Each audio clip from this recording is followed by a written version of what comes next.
Hello everyone, welcome to our YouTube channel. NIOS practice session में आज हमारा रहेगा 16th सेशन, जिसमें हम बहुकक्षीय शिक्षण और अधिगम सामग्रियों के बारे में चर्चा करेंगे। इससे पहले हम काफ़ी सेशन कर चुके हैं, जिसमें काफ़ी बढ़िया क्वेश्चन हमने डिस्कस करे हैं। यदि आपने वह नहीं देखे हैं तो प्लेलिस्ट में जाकर वे सारे सेशन आप देख लीजिएगा। साथ के साथ एनआईओएस की समरी भी कंप्लीट कर रखी है, यदि आपने वह नहीं देखी है तो उसे भी आप जाकर देख लीजिएगा। स्टार्ट करते हैं हम क्वेश्चन नंबर फर्स्ट के साथ। आज की क्लास का फर्स्ट क्वेश्चन और इस सीरीज का हमारा इस टॉपिक का क्वेश्चन नंबर 41, बहुकक्षीय शिक्षण प्रभावी बनाने के लिए निम्नलिखित में से कौन सी प्रक्रिया कारगर मानी गई है? Which of the following process is considered effective for making multigrade teaching effective. देखिए, मल्टीग्रेडेड टीचिंग को इफेक्टिव बनाने के लिए हम कौन कौन सी प्रक्रियाओं का यूज करेंगे? कक्षा संगठन एवं विद्यार्थी समूह। हमारी कक्षा का संगठन इस तरह से हो, मीन्स हमारी क्लास इस तरह से ऑर्गेनाइज्ड हो ताकि हर तरह का बच्चा उसमें सीख सके। विद्यार्थियों का समूह, स्टूडेंट ग्रुपिंग। जब हम समूह बना लेते हैं तो बहुकक्षीय शिक्षण में ये बहुत जरूरी होता है। देखिए, बहुकक्षीय शिक्षण ऐसा शिक्षण होगा जिसमें आपका 3rd, 4th और 5th क्लास, ये 3 क्लासों के बच्चे साथ में बैठे होंगे। इसी प्रकार और क्लासेस के बच्चे भी साथ में बैठे होते हैं। अगर यहाँ पर आप कक्षा संगठन यानी क्लास को अच्छे तरीके से ऑर्गेनाइज करते हो ताकि 3rd, 4th एंड 5th सभी क्लास के बच्चे साथ में बैठते हुए भी अधिगम कर सकें, और अगर आप विद्यार्थियों के समूह बना देते हो, फॉर एग्जाम्पल जब आप 3rd क्लास को पढ़ा रहे हो तो वहां उस केस में आपने 4th एंड 5th का एक ग्रुप बना दिया है, कुछ ग्रुप बना दिए। 4th एंड 5th के दोनों बच्चे हैं तो 5th क्लास वाले बच्चे अपनी कुछ अनुभव 4th क्लास वाले बच्चों को देंगे। जब आप 4th क्लास को पढ़ा रहे हो तो आप 3rd एंड 5th को ग्रुप में बैठा दोगे। जब आप 5th को पढ़ाओगे तो वहां पर 3rd एंड 4th को ग्रुप में बैठा दोगे। इस तरह से अधिगम सामग्री उपलब्धता। देखिए, लर्निंग मटेरियल अगर आप उन्हें प्रोवाइड करा देते हैं तो हो सकता है कि यार आपके पास टाइम की शॉर्टेज हो, क्योंकि एक ही टीचर है, उसको तीनों कक्षाओं का सिलेबस कंप्लीट कराना है। तो वह कुछ टॉपिक ऐसे रहेंगे जिन्हें अधिगम सामग्री के माध्यम से क्लियर कर देगा। जब वह 3rd क्लास को पढ़ा रहा होगा तो 4th क्लास वाले बच्चों के लिए TLM दे देगा ताकि वे अपना अधिगम TLM के माध्यम से कर सकें। अधिगम व पाठ योजना, लर्निंग एंड लेसन प्लानिंग। अब यहाँ पर लेसन प्लानिंग में इंपॉर्टेंट रोल प्ले करती है कि टीचर किस तरह से लेसन को प्लान करे ताकि वे 3rd, 4th एंड 5th तीनों क्लासेस में अपनी कक्षाएं ले सके। तो राइट आंसर इसका ऑप्शन नंबर डी हो जाएगा। उपरोक्त सभी ये सारी ही चीजें हम अच्छे तरीके से यूज करके एक मल्टीग्रेडेड इफेक्टिव क्लासरूम बना सकते हैं। नेक्स्ट क्वेश्चन की तरफ चलेंगे। क्वेश्चन नंबर 42, बहुकक्षा शिक्षण प्रणाली के अंतर्गत सिटिंग प्लान एवं पीयर लर्निंग के लाभ निम्नलिखित में से कौन सा है? सिटिंग प्लान किस आप बैठने की व्यवस्था और पीयर लर्निंग साथी समूह द्वारा अधिगम, तो किससे जुड़ा हुआ है ये? बेहतर सहपाठी शिक्षण, better partner and classmate learning. इससे होता यह है कि अगर आपने सिटिंग प्लान अच्छा रखा है और पीयर लर्निंग को आप फोकस करते हो तो वहां पर जो इन्वॉल्वमेंट रहेगा वो काफी बढ़िया रहेगा, कोलैबोरेशन जो रहेगा वो काफी अच्छा रहेगा। आपसी मतभेद तो इसमें नहीं होगा अगर आपकी ग्रुपिंग की आपका जो तरीका है वो अगर इफेक्टिव है तो।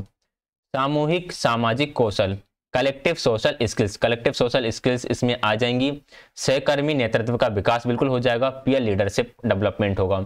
तो ए ठीक है, इसका विकास होगा। कलेक्टिव सोशल स्किल्स भी आएंगी और लीडरशिप डेवलपमेंट भी होगा। ACD तीनों सही है। Right answer option number 3rd हो जाएगा। Only A, C and D।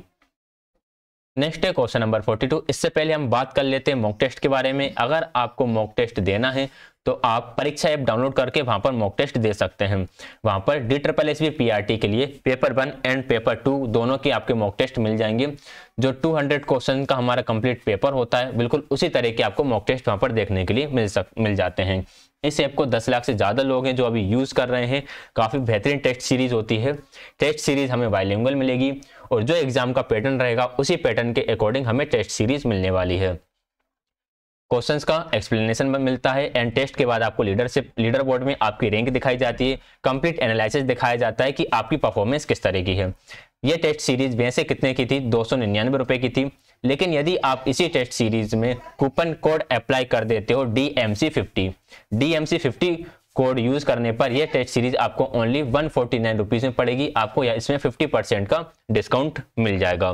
यहाँ पर डेमो टेस्ट भी अवेलेबल है, अगर आप चाहें तो डिस्क्रिप्शन में लिंक दिया हुआ है, वहां से आप परीक्षा ऐप को डाउनलोड करें, स्टेट सिलेक्ट करें दिल्ली और DSSB की टेस्ट सीरीज को वहां पर सिलेक्ट करें। उसके बाद आप एक डेमो टेस्ट दे सकते हैं जो कि सभी के लिए बिल्कुल फ्री है।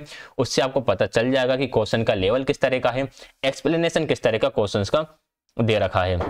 तो आप ये टेस्ट सीरीज का डेमो तो एटलीस्ट देकर सब लोगों को देना ही है, और फिर आपको अच्छा लगता है तो आप टेस्ट सीरीज को परचेस भी कर सकते हैं। आगे बढ़ेंगे क्वेश्चन नंबर 43 की तरफ। कक्षा में विद्यार्थी की अधिगम क्षमता और अधिगम गति दोनों स्थितियों का संबंध व्यक्तिगत रूप से निम्नलिखित में से किससे है? With which one of the following is the individuals relationships with both the learning ability and the learning speed of the student in the class. देखिए, अधिगम क्षमता और अधिगम गति, लर्निंग एबिलिटी और लर्निंग स्पीड, लर्निंग एबिलिटी और learning speed दोनों का ही संबंध किससे होगा? उसके स्वास्थ्य से, हेल्थ से, योग्यता से, हम यहाँ मेरिट कह सकते हैं या फिर उसके एप्टीट्यूड कह सकते हैं, परिवार से, फैमिली एंड शिक्षक यानी कि टीचर। अधिगम क्षमता और अधिगम गति इनका संबंध होता है विद्यार्थी की योग्यता से। राइट आंसर हो जाएगा ऑप्शन नंबर बी। स्वास्थ्य से हम कह सकते हैं कि यार स्वास्थ्य खराब होता है तो एक कह सकते हैं कि प्राइमरी है या टेम्पररी है, परमानेंट नहीं होता है। परिवार भी टेम्पररी होता है। अगर बच्चे की अधिगम के बारे में बात करें, बाद में बच्चे पर्यावरण से बहुत कुछ सीखता है, और टीचर भी एक तरह से दोनों ही क्षमताओं को प्रभावित नहीं करता है, काफी हद तक करता है, लेकिन जो मेन चीज रहेगी वो रहेगी योग्यता। सही कहीं ना कहीं चारों हो सकते हैं, लेकिन सबसे ज्यादा सही कौन सा है वो हमें देखना है। तो राइट आंसर उसके अकॉर्डिंग डी रहेगा। नेक्स्ट है क्वेश्चन नंबर 44। समान योग्यता समूहन वाले कक्षाओं का प्रबंधन निम्नलिखित में से किस विषय के लिए सटीक रहा? Management of classes with similar aptitude grouping. Grouping के बारे में बात करते हैं कि ग्रुपिंग होना चाहिए हेट्रोजीनियस, लेकिन अगर हम सिमिलर एप्टीट्यूड ग्रुपिंग करते हैं तो किस कक्षा के लिए ठीक रहेगा? गणित भाषा, भाषा विज्ञान, समाज अध्ययन या फिर पर्यावरण अध्ययन। तो सिमिलर एप्टीट्यूड ग्रुपिंग जो होती है वह गणित और भाषा के लिए ठीक रहता है, मैथ्स एंड लैंग्वेज के लिए। ऑप्शन नंबर एक करेक्ट आंसर रहेगा। आगे बढ़ेंगे question number 45। Teaching learning materials जिसे शिक्षण सहायक सामग्री की संख्या दी जाती है का लाभ निम्नलिखित में से किस रूप में है? Teaching learning material which are called teaching aids have the advantage of which of the following form. यह सामूहिक एवं स्व अधिगम को सहज बनाता है। ये बिल्कुल ठीक है। अगर आप TLM का यूज करते हो तो वहां पर self learning and group learning काफी बेहतरीन होती है। विद्यार्थियों की इच्छा और ध्यान को दिशा देता है। It direct the students desire and attention. इससे शिक्षण पुनर्वलित एवं प्रयास अभ्यास सटीक होता है। It reinforces teaching and make efforts practice accurate. तो ये तीनों के तीनों ही ऑप्शन सही है। Right answer option number D हो जाएगा, उपरोक्त सभी। Question number 46। बहुकक्षीय शिक्षणांतर्गत चित्र, गीत, नंबर एवं पोस्टर द्वारा सक्रिय एवं प्रभावी अधिगम के संदर्भ में निम्नलिखित में से कौन सा लर्निंग मटेरियल उपयोगी होता है? Which one of the following learning material is useful in the context of active and effective learning through picture, songs, numbers, ये सब कुछ इन मल्टीग्रेडेड टीचिंग। तो बताइए, वर्कशीट, कार्ड्स, डाइस या फिर मॉडल्स। अगर हम यहाँ पे बात करें चित्र, गीत, नंबर, पोस्टर्स के बारे में, तो इसमें हम यूज करेंगे TLM का, वह रहेगा आपका cards. Option number B correct answer रहेगा। डाइस, मॉडल्स, वर्कशीट का इनसे कुछ ज्यादा लेना देना है नहीं है। नेक्स्ट है क्वेश्चन नंबर 47। जब 3 कक्षाओं में एक साथ शिक्षण की जरूरत हो तो शिक्षक को निम्नलिखित में से कक्षा निर्वहन कैसा होना चाहिए? When there is a need of simultaneous teaching in 3 classes, how should the teacher conduct the class in which of the following? For example, बात वही होगी 3rd, 4th, 5th 3 क्लास के बच्चों को एक शिक्षक को साथ में पढ़ाना है, तो वह किस तरीके से पढ़ाएगा वहां पर, ये हमें बताना है। एक कक्षा में नया पाठ, new lesson in a class हो सकता है। 2 अन्य कक्षाओं में अभ्यासकार, practice assignment in 2 other classes, बिल्कुल सही। एक कक्षा में तो नया पाठ दे देगा, न्यू चैप्टर, और 2 जो बाकी क्लासेस है उनमें कुछ भी उन्हें प्रैक्टिस करने के लिए वर्क दे देगा। सभी कक्षा के लिए एक विधि, सभी कक्षा के लिए एक विधि से तो काम चलेगा ही नहीं। एक कक्षा में ध्यान एवं अन्य कक्षा को कार्य, यह भी वे करेगा। 3 क्लासेस में से मान लो वो 5th क्लास को पढ़ा रहा है तो इसको तो कार्य, इसको तो पढ़ाएगा वो, और इन दोनों को कुछ अभ्यास प्रश्न करने के लिए दे देगा। राइट आंसर होगा A, B and D। A, B and D है हमारा ऑप्शन नंबर 3rd में, option number third correct answer हो जाएगा। यहाँ पे ऑल ऑफ दीज आ रहा है, इसे करेक्ट कर लेना, ऑप्शन नंबर थर्ड। 48 बहुकक्षा अथवा बहुस्तरीय कक्षा में अधिगम संबंधी दक्षता हासिल करने का सर्वोत्तम उपाय निम्नलिखित में से कौन सा है?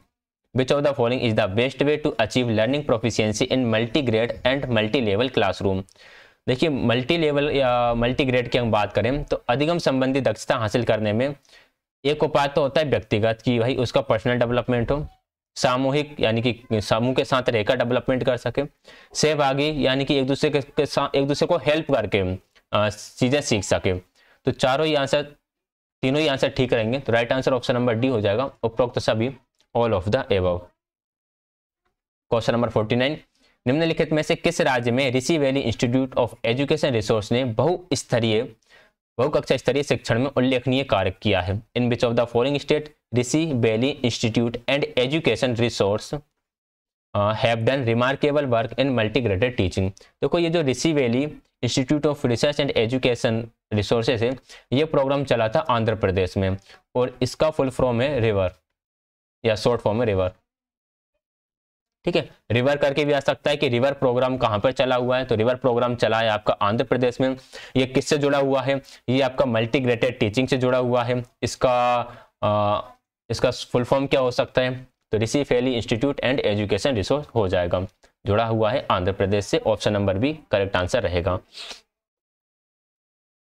नेक्स्ट क्वेश्चन है क्वेश्चन नंबर 50 आंध्र प्रदेश की ऋषि वैली अप्रोच का संबंध निम्नलिखित में से किस प्रारूप की कक्षा के लिए प्रशंसनीय माना गया है? The relation of Rishi Valley approach of Andhra Pradesh to which of the following format of class is considered appreciable? एक कक्षा एक शिक्षक नहीं, क्योंकि यहाँ पर मल्टीग्रेडेड टीचिंग की बात की थी। अनेक कक्षा एक शिक्षक बिल्कुल सही है। एक कक्षा में अनेक विषय वो तो होते ही हैं, एक कक्षा में अनेक शिक्षक की बात नहीं की गई। यहाँ पर बात की गई है कि अनेक कक्षाएं हैं और उनको पढ़ाने के लिए एक शिक्षक है, तो ये इससे जुड़ा हुआ है। Option number B right answer रहेगा। क्वेश्चन नंबर 51 है ऋषि वैली बहुकक्षीय उपागम में विषयगत दक्षता अथवा कौशल को निम्नलिखित में से किस नाम से जाना जाता है? थीमेटिक competencies और skill in Rishi Valley multidisciplinary approach are known by which of the following names? देखिए जो विषयगत दक्षता होती है, विषयगत दक्षता और कौशल के लिए उन्होंने कुछ माइलस्टोन सेट कर रखे हैं कि इस माइलस्टोन पर हम कह सकते हैं कि बच्चा इतना स्किल्ड है, ठीक, या फिर इस विषय में प्रोफिशिएंसी आ गई है। तो कुछ माइलस्टोन्स उन्होंने निर्धारित कर रखे हैं कि किस माइलस्टोन पर बच्चा किस तरह के कार्य करने में सक्षम हो जाएगा, तो इन्हें माइलस्टोन के नाम से जाना जाता है। क्वेश्चन नंबर 52 विषयगत शिक्षण, परीक्षा संचालन और मूल्यांकन उपरांत रिपोर्ट कार्ड तैयारी निम्नलिखित में से किस क्रिया का वैज्ञानिक उदाहरण है? Thematic learning, examination conduct and post evaluation report card preparation is a scientific example of which of the following activities? पाठ्य क्रिया, करिकुलर एक्टिविटीज, पाठ्य सेगामी क्रिया, को करिकुलर एक्टिविटीज, पाठ्येतर क्रिया, एक्स्ट्रा करिकुलर एक्टिविटीज या फिर उपरोक्त सभी, ऑल ऑफ द एबव। देखिए यहाँ पर बात चल रहा है विषयगत शिक्षण। विषयगत शिक्षण किस में आता है? पाठ्य क्रिया में आता है। परीक्षाओं का संचालन किस में आता है? आपका पाठ्य क्रिया करिकुलर एक्टिविटी में आ जाएगा। मूल्यांकनों उपरांत रिपोर्ट कार्ड की तैयारी, ये भी किस में आएगी? ये भी आपकी पाठ्य क्रिया के अंदर ही आती है। तो right answer option number A रहेगा। पाठ्य सेगामी क्रियाओं में जो अदर एक्टिविटीज होती हैं, खेलकूद वगैरह, वो आ जाते हैं। पाठ्येतर क्रियाओं में कहीं आप बच्चों को भ्रमण के लिए लेकर जाते हो या फिर बाहर कहीं लेकर जाते हो, तो वो चीजें आ जाती हैं। Right answer option number A रहेगा। क्वेश्चन नंबर 53 निम्नलिखित में से कौन पाठ्य सेगामी क्रिया नहीं है? नोट पूछा गया है which one of the following is not a को करिकुलर एक्टिविटीज? खेल, नृत्य, संगीत, भ्रमण को करिकुलर में जाएगा। वाद विवाद भी आ जाएगा, अभिनय, मॉडलिंग भी आ जाएगा, लेकिन भाषा, विज्ञान, गणित ये आपके करिकुलर के अंदर आएंगे। तो लिंग्विस्टिक, मैथमेटिक्स स्टडी जो होती है वे आपकी करिकुलर एक्टिविटीज के अंदर आ जाएंगी। क्वेश्चन नंबर 54 पाठ्यगत और पाठ्य सेगामी क्रिया परस्पर किस प्रकार की हैं? करिकुलर एंड को करिकुलर वर्ब्स आर इंटरचेंजेबल। बताओ, पूरक है, उत्तरोत्तर है, आरोही, अवरोही है, आरोही, अवरोही, उत्तरोत्तर नहीं है। पाठ्यगत और पाठ्य सेगामी क्रियाएं एक दूसरे की कॉम्प्लीमेंट्री, एक दूसरे से पूरक हैं। करिकुलर एक्टिविटीज में जहां पर शैक्षणिक गतिविधि पर ज्यादा ध्यान दिया जाता है, को करिकुलर एक्टिविटीज में शैक्षणिक को छोड़कर अदर जो एक्टिविटीज होती हैं उन पर ध्यान दिया जाता है। 55 शारीरिक स्वास्थ्य एवं विकास से संबंध क्रिया निम्नलिखित में से कौन सी नहीं है? Which one of the following is not an activity related to physical health and development? अगर हम फिजिकल हेल्थ एंड डेवलपमेंट की बात करें तो खेलकूद से फिजिकल हेल्थ बढ़िया होती है, बागवानी से भी होती है एंड एरोबिक्स से भी होती है। एरोबिक्स क्या है? एरोबिक्स के अंदर बहुत सारी एक्टिविटीज आ जाती हैं जिसमें आपकी स्ट्रेचिंग वगैरह या बॉडी के जो मूवमेंट्स हैं वे सारे आ जाते हैं, लेकिन मॉडलिंग का इससे कुछ खासा लेना देना है नहीं है। अगर हम चारों की बात करें तो बाकी तीनों का तो बहुत ज़्यादा इससे जुड़ाव है, लेकिन मॉडलिंग का इतना जुड़ाव नहीं है। तो right answer option number B हो जाएगा। नेक्स्ट है क्वेश्चन नंबर 56 विद्यार्थियों में संवेदनशीलता एवं सौंदर्य बोध क्षमता के विकास के लिए निम्नलिखित में से कौन सी पाठ्यसेगामी क्रिया सटीक है? Which one of the following co curricular activities is suitable for the development of sensitivity and aesthetic sense in student?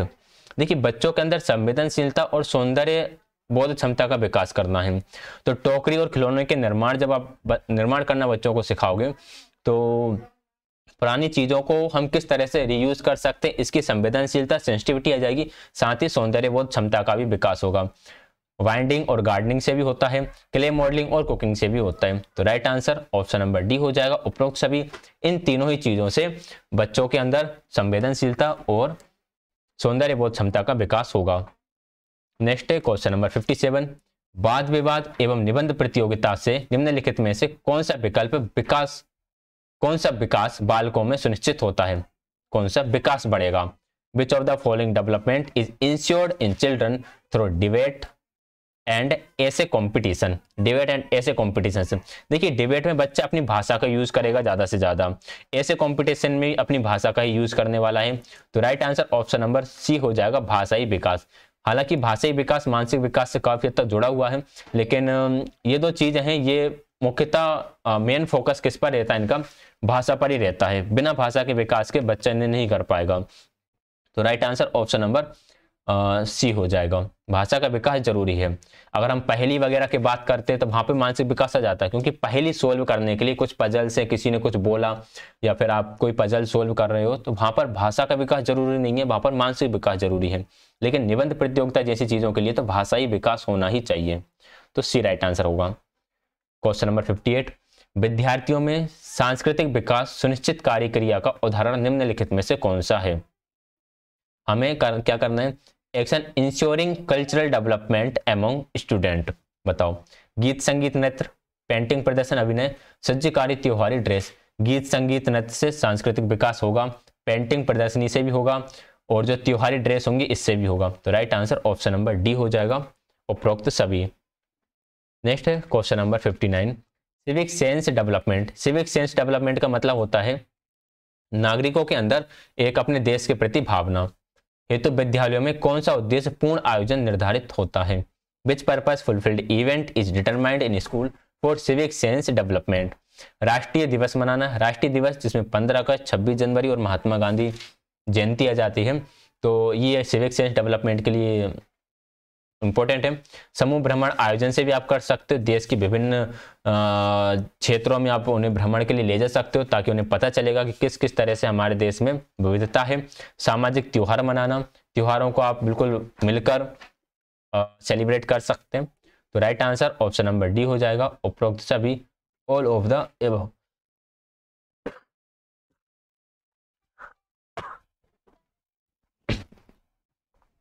Question number 60 है विद्यार्थियों में सामूहिक भावना व सामाजिक विकास के संबंध में आयोजित होने वाली क्रियाओं का उदाहरण है। An example of activities that are organised in relation to community spirit and social development among students are Prabhat Pheri and प्रातः असेंबली। प्रभात फेरी से सामुदायिक भावना और सामाजिक विकास का होगा। अगर हम वन संरक्षण हेतु अभियान आप चला रहे हो तो उससे भी समुदाय के लिए आप कुछ कर रहे हो तो सामुदायिक भावना का विकास होगा। साक्षरता और स्वच्छता कार्यक्रम से भी सामुदायिक भावना और सामाजिक विकास में मदद मिलेगी। तो right answer option number D हो जाएगा, उपरोक्त सभी। अगला क्वेश्चन है क्वेश्चन नंबर 61 विद्यार्थी नीरसता को कम करने और रचनात्मकता को बढ़ावा देने के लिए निम्नलिखित में से कौन सी गतिविधि सटीक संकेत देती है? Which one of the following activities accurately indicates to reduce student dullness and promote activities. अब स्टूडेंट की डलनेस को हमें कम करना है और एक्टिविटीज को प्रमोट करना है। इसके लिए हम क्या कर सकते हैं, हॉबी कार्यान्वयन दे सकते हैं, जो उसकी शौक है उनका इम्प्लीमेंटेशन कर सकते हैं। डाक टिकट और सिक्कों का एकत्रीकरण, विभिन्न प्रकार की चीजों का कलेक्शन करने के लिए कह सकते हैं, जिससे नीरसता कम होगी। फोटोग्राफी वीडियोग्राफी के बारे में बता सकते हैं, इससे भी नीरसता कम होगी। पुस्तक से नोट करना, पुस्तक से नोट करने से तो नीरसता बढ़ेगी और क्रिएटिविटी डेवलप नहीं होगी। ए बी सी तीनों सही है, ऑप्शन नंबर सेकंड में मिलते हैं, ये option number second correct answer हो जाएगा। नेक्स्ट क्वेश्चन है क्वेश्चन नंबर 62, यूनिट टेस्ट का मुख्य उद्देश्य निम्नलिखित में से कौन सा है? Which of the following is the main objective of unit testing? Unit test का उद्देश्य निदानात्मक परीक्षण बिल्कुल होता है, डायग्नोस करना। उपचारात्मक परीक्षण भी होता है, उसको रेमेडी प्रदान करना। रचनात्मक परीक्षण भी होता है, क्रिएटिव टेस्टिंग। योगात्मक परीक्षण यूनिट टेस्ट का लक्ष्य नहीं होता। जो आपके टर्म टेस्ट होते हैं वो आते हैं आपके समेटिव में, लेकिन यहाँ पर बात चले यूनिट टेस्ट में, तो ये आपके समेटिव का पार्ट नहीं होगा। तो ए बी सी तीनों सही है, option number second correct answer होगा। नेक्स्ट है क्वेश्चन नंबर 63, लेसन प्लान संबंध होता है, lesson plan is associated with. देखिए जब आप लेसन प्लान बनाते हो तो आप उसे वीकली भी बनाते हो, आप मंथली लेसन प्लान भी बनाते हो, और एक आप एनुअल लेसन प्लान भी बनाते हो। तो right answer option number D हो जाएगा, उपरोक्त सभी, all of the above. Next है क्वेश्चन नंबर 64, सम्यक पाठ योजना को शिक्षण अधिगम वाली चरणबद्ध क्रिया निम्नलिखित में से कौन सी है? Which of the following are step by step process of teaching learning to write lesson planning? अब लेसन प्लानिंग की स्टेप बाय स्टेप प्रोसेस कौन सी रहेंगी? पूर्ववर्ती क्रियाएं बिल्कुल रहेंगी, समकालीन क्रियाएं और परवर्ती क्रियाएं। पूर्ववर्ती क्रियाएं मतलब पाठ शुरू करने से पहले आप क्या एक्टिविटी कराओगे। समकालीन क्रिया मीन्स जब पाठ चल रहा होगा तब आप कौन सी एक्टिविटी कराओगे। और परवर्ती क्रिया मतलब कि जब पाठ समाप्त हो जाएगा तब आप कौन सी क्रियाएं कराओगे। तो right answer option number D होगा। ये थोड़ा सा ट्रांसलेशन एरर है, थोड़ा समझ लेना इसको। 65, विषय की अपेक्षा विषय वस्तु के संदर्भ निम्नलिखित में से कौन सा कथन सत्य है? Which of the following statement is true with respect to the subject matter rather than the subject? Subject की अपेक्षा सब्जेक्ट मैटर के संदर्भ में कौन सा सही है? विषय एकाकी व एकांकी संकल्पनाएं, बिल्कुल सही बात है। विषय जो होता है वो एक तरह से वन साइडेड कॉन्सेप्ट होता है। विषय में प्रायः भाषा विज्ञान या सामाजिक अध्ययन होता है। ये हम कह सकते हैं कि the subject is usually language, science और सोशल स्टडीज। विषय समूह विषय वस्तु कहलाता है। हाँ, subject group is called subject matter, ये भी ठीक है। The subject matter is formal in nature, ये नेचर में फॉर्मल होता है, ये भी सही है। तो ये सारी चीजें ही हैं जो सही है। तो राइट आंसर ऑप्शन नंबर 4 हो जाएगा, ऑल ऑफ द एबव। आगे बढ़ेंगे क्वेश्चन नंबर 66, निम्नलिखित में से कौन सा कथन असत्य है? Which one of the following statement is false? अधिगम सतत प्रक्रिया है, बिल्कुल ठीक है। व्यवहार में स्थायी परिवर्तन है, ये भी सही है। उद्देश्यपूर्ण प्रक्रिया, ये भी ठीक है। Learning is continuous and practical process है। Learning is permanent change in behaviour है। लर्निंग इज पर्पसफुल प्रोसेस है। ये तीनों के तीनों ही बात सही है। तो right answer option number D हो जाएगा, नन ऑफ दिस, क्योंकि कोई सा भी स्टेटमेंट इनमें से सत्य नहीं है, सारे ही सही हैं। 67 है, अधिगम को प्रभावित करने वाले कारण निम्नलिखित में से कौन से हैं? Which of the following are the factors affecting learning? Learning को फैक्टर्स अफेक्टिंग लर्निंग कौन कौन से हैं? परिपक्वता लर्निंग को प्रभावित करती है। तत्परता लर्निंग को प्रभावित करेगी।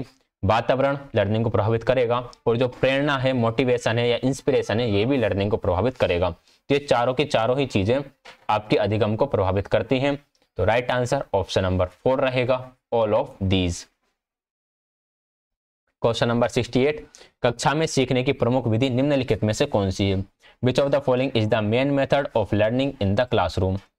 अनुकरण या नकल, ये विधि रहेगी। अवलोकन या पर्यवेक्षण, ये भी रहेगी। प्रयास एवं त्रुटि, ये भी रहेगी। और सहभागिता, ये भी रहेगी। ये चारों ही मेथड हम कह सकते हैं कि जो लर्निंग के लिए इंपॉर्टेंट है। अनुकरण में टीचर को इमिटेट करके सीख रहा होता है, या अपने पीयर ग्रुप या जो भी बड़े साथी होते हैं उनको इमिटेट कर रहा होता है। ऑब्जर्वेशन में आसपास की चीजों का अवलोकन करके सीख रहा होता है। प्रयास एवं त्रुटि में बार बार ट्राई करता है करने का। और सहभागिता में खुद उसमें पार्टिसिपेट करके सीख रहा होता है। तो चारों ही सही है। तो राइट आंसर ऑप्शन नंबर 4 हो जाएगा। क्वेश्चन नंबर 69, शिक्षक के नाते विद्यार्थियों की ज्ञानवर्धन में निम्नलिखित में से कौन सी भूमिका उचित है? Which one of the following role is appropriate in enhancing the knowledge of student as a teacher. देखिए शिक्षक के नाते आपको विद्यार्थियों के ज्ञान वर्धन करना है, विद्यार्थियों का जो नॉलेज है उसको एनहेंस करना है, तो आप क्या करोगे? स्वतः अधिगम में मददगार, बिल्कुल ठीक। आप बच्चों को इस तरह से बच्चों का इस तरह से आप संज्ञानात्मक विकास करोगे कि वे खुद ही सीखने के योग्य बन जाएं। सामाजिक एवं व्यक्तिगत ज्ञान को प्रोत्साहित करना, ये भी रहेगा। Encourage social and personal knowledge, समस्या समाधान पर बल, ये भी आपका आ जाएगा। एम्फेसाइज ऑन प्रॉब्लम सॉल्विंग, पूर्व अनुभव के प्रति संवेदनशीलता, ये भी आ जाएगा कि प्रीवियस एक्सपीरियंसेस किस तरह के रहे बच्चे के, इसको लेकर थोड़ा सा सेंसिटिव होना, ये चारों ही इसके अंदर आ जाएंगे।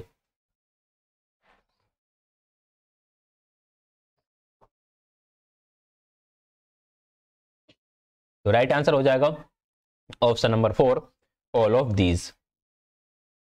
क्वेश्चन नंबर 70 है, स्वतः अधिगम प्रक्रिया को निम्नलिखित में से कौन सी विधि विद्यार्थी अपनाते हैं? स्वतः अधिगम प्रक्रिया में आएगा ये ना, कुछ ये जो वर्ड है ना काम में, इनमें थोड़ा सा कहीं कहीं एरर मिल सकता है, थोड़ा सा उसे समझ लेना। विच of the following method students adopt self learning process, self learning process में कौन सी मेथड को बच्चे अडॉप्ट करते हैं? प्रश्न पूछने की आदती एवं आदत, हाँ प्रश्न पूछने की आदत तो उन्हें होती है सेल्फ लर्निंग में। सहभागी विधि से अधिगम, सेल्फ लर्निंग में पीयर लर्निंग भी आपकी आई जाती, क्योंकि बच्चे आपस में सीख रहे हैं, टीचर का कोई इन्वॉल्वमेंट, कोई खासा इन्वॉल्वमेंट है नहीं है। कक्षा क्रिया को जीवन क्रिया से जोड़ना, ये रहेगा इसमें। Linking classroom activities to life activities, इससे भी सेल्फ लर्निंग बढ़ेगी ही। मिलजुल कर अधिगम को बढ़ावा देना। प्रमोट कोलैबोरेटिव लर्निंग, इससे भी सेल्फ लर्निंग बढ़ेगी ही। तो ये चारों ही चीजें ऐसी हैं जिनसे सेल्फ लर्निंग बढ़ने वाली है, स्वतः अधिगम बढ़ेगा। तो राइट आंसर ऑप्शन नंबर 4 हो जाएगा, all of these. Question number 71, विद्यार्थी के ज्ञान निर्माण एवं विकास के लिए निम्नलिखित में से कौन सी प्रक्रिया सटीक है? Which of the following process is correct for knowledge formation and development in the student? नए ज्ञान को पूर्व ज्ञान से जोड़ना, बिल्कुल सही है। Linking new knowledge to previous knowledge, ज्ञान को प्रयोग से जोड़ना। लिंकिंग नॉलेज विथ एक्सपेरिमेंट, इससे भी उसका ज्ञान का निर्माण होगा। खेल विधि और भूमिका निर्वाह से भी उसका नॉलेज बढ़ेगा। तो राइट आंसर उपरोक्त सभी हो जाएगा, all of the above. Right answer रहेगा ऑप्शन नंबर डी। 72 है, कक्षा में किसी धारणा अवधारणा को समझाने की प्रक्रिया विधि के संदर्भ में निम्नलिखित में से कौन सा विकल्प सत्य है? Which one of the following option is true with respect to the process method of understanding a concept in the classroom? बताइए। धारणा के पारस्परिक संबंध को जोड़ना, linking the reciprocal of perceptions, मानसिक छवि बनाना, क्रिएटिंग अ मेंटल इमेज, परस्पर सामूहिक अंतःक्रिया करना, इंटरेक्टिंग कलेक्टिवली, या समूह अधिगम को हतोत्साहित करना, डिस्करेजिंग ग्रुप लर्निंग। बताइए क्वेश्चन नंबर 72 का राइट आंसर क्या रहेगा? देखिए ग्रुप लर्निंग को हम डिस्करेज तो करेंगे नहीं, ठीक। पारस्परिक अंतःक्रिया को हम बढ़ाएंगे, मानसिक छवि बनाने को भी बढ़ाएंगे और पारस्परिक संबंधों को भी जोड़ेंगे। तो ए बी सी तीनों ही सही है, ऑप्शन नंबर 2 करेक्ट आंसर हो जाएगा। 73, अधिगम को प्रभावित करने वाले अग्रणी कारकों में परिपक्वता का अभिप्राय निम्नलिखित में से कौन सा है? Which one of the following is meant by maturity among the leading factor influencing learning? ये परिवर्तन एवं विकास की प्रक्रिया है, बिल्कुल सही है। मैच्योरिटी जो है वो एक प्रोसेस है चेंज एंड डेवलपमेंट की। यह परंपरा एवं वंशवाली से संबंधित है। जो आपकी मैच्योरिटी होती है वह ज्यादातर आपकी हेरिडिटी से जुड़ी हुई होती है। ये अभ्यास एवं व्यवहार से पुष्ट होता है। It is standard by practice and practice. हाँ, यहाँ पर हम ये कह सकते हैं कि अभ्यास से परिपक्वता और पुष्ट हो जाती है। मान लो कोई बच्चा बहुत ज्यादा हेल्दी है या बहुत ज्यादा फिट है और अगर वो डेली फिजिकल वर्कआउट करता है या बॉडी पर ध्यान देता है तो वह और अच्छा बन सकता है। तो right answer option number D हो जाएगा, ऑल ऑफ द एबव, उपरोक्त सभी। 74 है, सीखने की तत्परता निम्नलिखित में से किस अर्थ में परिगणित है? Readiness to learn is enumerated in which of the following meaning? देखिए सीखने की तत्परता, हम कहते हैं कि जब तक बच्चा सीखने के लिए तत्पर नहीं होगा तब तक तो हम उसे नहीं सिखा सकते। तत्परता मानसिक एवं बौद्धिक विचार है, ये बिल्कुल सही है कि जो रेडीनेस है वे बच्चा मेंटली एंड इंटेलेक्चुअली दोनों तरीके से ही रेडी हो। तत्परता का माध्यम मनोशारीरिक है। साइको फिजिकल डेवलपमेंट या सॉरी साइको फिजिकल एस्पेक्ट है इसका, ये भी सही है। कहने का मतलब ये है कि फिजिकली रूप से भी बच्चा तैयार हो सीखने के लिए और बौद्धिक और मानसिक रूप से भी तैयार हो। अभ्यास करने की प्रक्रिया तो आपकी लॉ ऑफ एक्सरसाइज से चली जाएगी और संतुष्टि प्राप्त करना तो आपका लॉ ऑफ इफेक्ट में चला जाएगा। तो ए और बी दोनों सही है, बाकी तो गलत है। ए और बी किस में है? ऑप्शन नंबर ए में है। ऑप्शन नंबर ए आपका राइट आंसर हो जाएगा। क्वेश्चन नंबर 75, अधिगम प्रोत्साहक भौतिक वातावरण में शामिल किया जाता है। Learning stimulating physical environment is included in. कक्षा का आकार, मापा, बनावट। अगर कक्षा का आकार सही है, उसमें कुछ अच्छी अच्छी पेंटिंग्स वगैरह बनी हुई हैं, तो ये आपके अधिगम प्रोत्साहक के रूप में काम करेगा। दीवारों का रंग रोगन भी काम करेगा। हवा अच्छी तरीके से आ रही है, रोशनी पर्याप्त है, अच्छा माहौल है वहां पर, तो ये भी अधिगम प्रोत्साहक के रूप में काम करेगा। तो right answer option number D हो जाएगा, ऑल ऑफ द एबव। 76, प्रेरणा अथवा अभिप्रेरणा अधिगम से किस प्रकार संबंध है? How is motivation related to learning? कार्य व नियंत्रक एवं दिशा निर्देशक होता है। Work controller and guide. हाँ, प्रेरणा जो होती है वे आपके कार्य को नियंत्रण करता है और उसको दिशा निर्देशित करता है। रुचि बढ़ती है, अभिप्रेरणा मोटिवेशन से इंटरेस्ट आता है। पुनर्वलन पुरस्कार से मोटिवेशन कुछ हद तक बढ़ जाता है, तो ये भी सही है। Right answer option number D हो जाएगा। उपरोक्त सभी, ऑल ऑफ द एबव, इन सभी से मोटिवेशन बढ़ता है। 77, व्यक्ति के व्यवहार व क्रिया निम्नलिखित में से किस संदर्भ में आदर्श बन जाता है? In which of the following context a person's behaviour and actions become idol? बताओ। अवलोकन, अनुकरण, सहभाजन या फिर अधिगम? क्वेश्चन नंबर 77 का आंसर कीजिएगा। देखिए होता क्या है, यहां पर ये कह रहे हैं कि व्यक्ति के व्यवहार व क्रिया, व्यक्ति है उसका कुछ व्यवहार और क्रिया किस संदर्भ में आदर्श बन जाता है? जब उसका अनुकरण किया जाता है तो वह आदर्श बन जाता है। इसको इस तरह से समझेंगे कि एक टीचर है और इस टीचर को इमिटेट करता है एक स्टूडेंट। ठीक है, अब टीचर की व्यवहार और एक्टिविटी को ये बच्चा क्या कर रहा है? अनुकरणित कर रहा है या इमिटेट कर रहा है, तब ये टीचर बच्चे के लिए आदर्श बन जाता है। ठीक है, तो right answer option number B रहेगा। अनुकरण के समय व्यक्ति का व्यवहार और क्रिया जो सीख रहा होता है उसके लिए आदर्श बन जाता है। क्वेश्चन नंबर 78, विद्यार्थी अपने प्रिय शिक्षक एवं सहपाठी का अनुकरण निम्नलिखित में से किस प्रकार करता है? In which of the following ways does a student imitate his favourite teacher and classmate? आदर्श मानकर व्यवहार में उतरना, बिल्कुल सही है। वह आइडल मानकर अपने व्यवहार में उनके व्यवहार में उतरता है या उनके व्यवहार को फॉलो करता है। आदर्श सहपाठी को पुरस्कृत होते हुए देखकर, ये भी सही है कि जो उसका आइडल है, मान लो किसी बच्चे का कोई टीचर आइडल है और वो टीचर को कभी अवार्ड वगैरह मिलता है स्कूल में किसी फंक्शन में, तो वह बच्चा भी खुश होता है। शिक्षक और सहपाठी के व्यवहार से प्रभावित होकर, ये भी सही है। क्लासमेट और टीचर के व्यवहार से प्रभावित होकर भी अनुकरण करता है। तो right answer option number D हो जाएगा, ऑल ऑफ द एबव, उपरोक्त सभी। 79, बेंडुरा के अनुसार अवलोकन से संबंध प्रक्रिया निम्नलिखित में से कौन सी है? Which one of the following is the process related to observation according to बेंडुरा? देखिए बेंडुरा ने अपनी थ्योरी में अटेंशन, रिटेंशन, रिप्रोडक्शन और मोटिवेशन की बात करी है। ठीक है, अटेंशन के अंदर ध्यान देने की प्रक्रिया आ जाएगी। रिटेंशन के अंदर स्मृति व याद रखने की प्रक्रिया आ जाएगी। ध्यान एवं स्मृति को व्यवहार में उतारना, यह आपका रिप्रोडक्शन में जाएगा। नियमित अभ्यास एवं पृष्ठपोषण, अगर आप उसे सही तरीके से फॉलो करते हो तो फिर ये आपका मोटिवेशन में चला जाता है कि आप लगे हुए हो, आपने चीजों को छोड़ा नहीं है। तो चारों ही सही है। Process of paying attention, memory and process of remembering, putting attention and memory input practice और रेगुलर एक्सरसाइज एंड न्यूट्रिशन। इसके लिए क्या चाहिए? मोटिवेशन चाहिए। ये आपका रिप्रोडक्शन मांगता है, ये आपका रिटेंशन मांगता है और ये आपका अटेंशन मांगता है। तो right answer all of these हो जाएगा, ऑप्शन नंबर 4। 70 है, ऑब्जर्वेशनल लर्निंग के मुख्य चरण क्रमशः हैं। The major stage of observational learning are respectively. अवलोकनकर्ता के ध्यान एवं व्यवहार, ये ऑब्जर्वेशनल लर्निंग में आ जाएगा। अवलोकनकर्ता द्वारा सीखे गए व्यवहार का परिष्कार, ये भी आ जाएगा। सीखे गए व्यवहार का प्रदर्शन एवं व्यवहार, ये भी आ जाएगा। ये तीनों ही चीजें ऑब्जर्वेशनल लर्निंग के अंदर आ जाती हैं। तो राइट आंसर ऑप्शन नंबर 4 रहेगा, ऑल ऑफ दीज। तो आज हमने डिस्कस करे हैं 40 क्वेश्चन। 40 क्वेश्चन कैसे लगे कमेंट करके जरूर बताइएगा। आप मुझे फॉलो कर इंस्टाग्राम पर फॉलो कर लीजिएगा ताकि आपको PDF वगैरह मिल जाए। सोशल मीडिया हैंडल पर फॉलो कर सकते हैं। वीडियो को लाइक शेयर, चैनल को सब्सक्राइब कीजिएगा। एंड वीडियो देखने के लिए आप सभी का बहुत बहुत धन्यवाद।